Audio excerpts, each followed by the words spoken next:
Je tiens à féliciter les grands patriotes américains qui ont piloté ces magnifiques appareils, ainsi que toute l'armée américaine, pour une opération comme le monde n'en avait pas connue depuis de nombreuses décennies. Voilà, vous l'entendez, après les frappes cette nuit sur les sites nucléaires iraniens, Donald Trump estime, Alexis, que nous vivons un moment historique. Oui, pour les États-Unis d'Amérique, mais aussi pour Israël et le monde. 3 sites nucléaires iraniens touchés au total, les 3 plus importants, Natanz, Ispahan et Fordo. Fordo soupçonné d'abriter le cœur du programme nucléaire iranien sous des montagnes.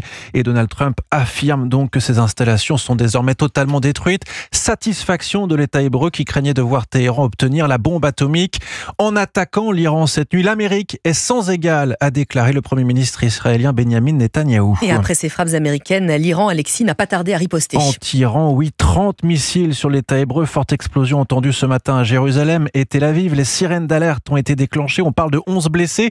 Wilfried de Villers, vous êtes l'envoyé spécial d'Europe 1 à Tel Aviv, où la population a dû descendre aux abris ce matin. Oui, aux alentours de 7h30, une première alerte a retenti. Les habitants descendent, se mettre à l'abri. C'est de là que l'on a entendu 2 salves de missiles bien distinctes sur l'application d'alerte que tout le monde ici a téléchargée sur son téléphone. La carte du pays s'est couverte de points rouges. 2 cibles principales, Tel Aviv et Jérusalem. L'Iran affirme avoir entre autres visé l'aéroport Ben Gourion, tout proche de Tel Aviv. Selon un premier bilan, les 2 frappes successives ont fait au moins 11 blessés dans le pays. Ce tir de barrage est une réponse aux frappes américaines. Quelques heures plus tôt sur les 3 principaux sites nucléaires iraniens. Vous l'évoquiez, Alexis, comme de nombreuses personnes avec qui j'étais dans l'abri de mon hôtel. On ne parlait que de ça ce matin. Je l'évoquais avec Israël qui se réjouit de cette intervention américaine. Satisfaction. On sait que c'était nécessaire et ça va accélérer les choses très clairement. On se dit, on n'est plus tout seul dans cette guerre. Il faut savoir que pour nous, l'Iran, c'est aussi les Houthis, c'est aussi le Hezbollah. Donc ce conflit avec l'Iran n'a pas commencé il y a une semaine.